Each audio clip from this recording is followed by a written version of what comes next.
সবাইকে আমার তরফ থেকে রাখির অনেক অনেক শুভেচ্ছা জানিয়ে আমি আজকে একটা ভিডিও শুরু করছি। আমি আজ রাখি বাঁধতে যাইনি, আমার মেয়ে বাড়িতে রয়েছে, তাই ওর ভাইকে রাখি বাঁধবে, তাই আর আমি বেরোইনি। তা দেখো, আমি সব গুছিয়ে দিয়েছি ওদের। এখন ওরা বসে গেছে রাখি বাঁধার জন্য, বসে আছে, গোছানো হয়ে গেছে সব কিছু। বলছে কি দেবো, আমি বললাম ধান আর দুবোটা আগে দিতে। হ্যাঁ, ধান দুবোটা দিয়ে দিয়েছে ভাইয়ের মাথাতে। একটা পড়ে গেছে, সেটা ভাই খুঁটে ওর মাথায় দিচ্ছে। দেখো কত সুন্দর মজা করছে, ওর নিজের মাথায় দিচ্ছে, বাট মাথাতে থাকছে না, গির যাচ্ছে, আবার উঠাই দিচ্ছে। দেখো এবার প্রদীপের তাপ দিচ্ছে। প্রদীপের তাপ দেওয়া হয়ে গেলে এখন বলছে যে কি করতে হবে। বললাম রাখিটা আগে পরিয়ে দে। হ্যাঁ, রাখিটা পরাতে যাচ্ছে, রাখিটা পরিয়ে দিচ্ছে। দেখো রাখিটা পরাতে যাচ্ছে, বাট বুঝতে পারছে না কোন সাইড থেকে পরাবে। আমি যাইনি রাখি কিনতে, কালকে আমি গেছিলাম বাজারে, ওটা আমি রাখি কিনে নিই, কারণ কিনে আনলে কোনটা ওর পছন্দ হবে কোনটা হবে না সেটা তো আমি জানি না। তাই ওকে সকালবেলা পাঠিয়েছিলাম যে তুই কিনে নিয়ে আয়। তাই ও রাখি আর মিষ্টি এনেছে, বাট দইটা দিয়েছে। কেন, ছোট তো, মিষ্টিটা ভালো খেতে পারবে না, তাই দইটা ওকে দেওয়া হয়েছে। দেখো রাখিটা বাঁধবে, বাট গিটটা কেমন করে দেবে সেটাই বুঝতে পারছে না, বারবার খুলে যাচ্ছে। ও বুঝে উঠে পারছে না যে গিটটা কিভাবে দিতে হবে।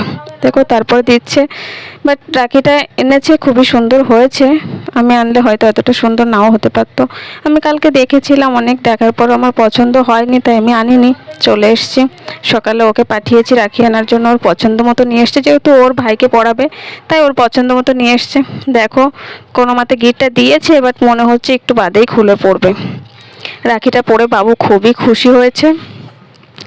এবার দইটা ওকে খাইয়ে দিচ্ছে। দেখো, কারণ দইটা যতটা মজা করে খাচ্ছে, মিষ্টি আনলেও অতটা মজা করে খেতে পারতো না, তাই জন্য মিষ্টি আনিনি, দই নিয়ে এসছি। কারণ ছোট তো, দইটা খেতে খুবই ভালোবাসে, আর প্রথম থেকে দইটা খেতে অনেক ভালোবাসে, তার জন্য দইটাই আনা হয়েছে। দেখো জল খাওয়ানো হচ্ছে, দইটা খাওয়ানো হয়ে গেছে। ও কিন্তু খুবই খুশি হয়েছে। কি করবে, এবার রাখিটা এত ঢিলা করে পরিয়েছে, ওটাই খুলে যাচ্ছে। গিট্টিটা ঠিকঠাক দিতে পারেনি, কোনো গিট্টি দিতেই জানে না। আর একটু দই চেয়েছে ভাইকে, তাই দিচ্ছে। তারপরে দেখো ওরা খুবই মজা করছে। এখন ও খাইয়ে দেবে দিদিকে। দেখো ও কাটছে চামচ থেকে, বাট উঠছে না চামচে, তাই দিদি কেটে ওর হাতে দিল ওকে খাইয়ে দেওয়ার জন্য। দেখো দিদিকে কত সুন্দর করে খাইয়ে দিচ্ছে। আজকে সত্যি বাবুটা খুবই লক্ষ্মী হয়ে বসেছিল। দেখো মিষ্টিটাও তুলেছে কত সুন্দর করে, তুলে দিদিকে খাইয়ে দিল। এবার জল খাইয়ে দিচ্ছে। দেখো এত ছোট, তারপর এত সুন্দর শান্ত হয়ে জলটা খাইয়ে দিল। দেখুন জলটা কি সুন্দর খাইয়ে দিল। জলটা খাওয়ানো হয়ে গেছে, এবার প্রদীপের তাপটাও মাথায় দেবে। ও কিন্তু রোজ সন্ধ্যাবেলা প্রদীপের তাপ সবার মাথায় দেয়। আমি প্রদীপ সন্ধ্যা দিতে গেলেই ও যাবে, যে সবাইকে প্রদীপের তাপ দিবে মাথায়। এবার দেখো দিদিকে নমস্কার করছে, বাট বারবার ওর মাথা থেকে ধান দুব্বোটা পড়ে যাচ্ছে, আর সেটাই তুলতে আছে। ও তো জানে না যে এটা মাথায় থাকবে না, ও কিন্তু উঠিয়েই যাচ্ছে মাথায়। দেখো দিদিকে নমস্কার করছে, আর দিদিও একটু করে নিল। এইবার ওরা মজা করে দই খাবে। এখানেই শেষ করছে আমার।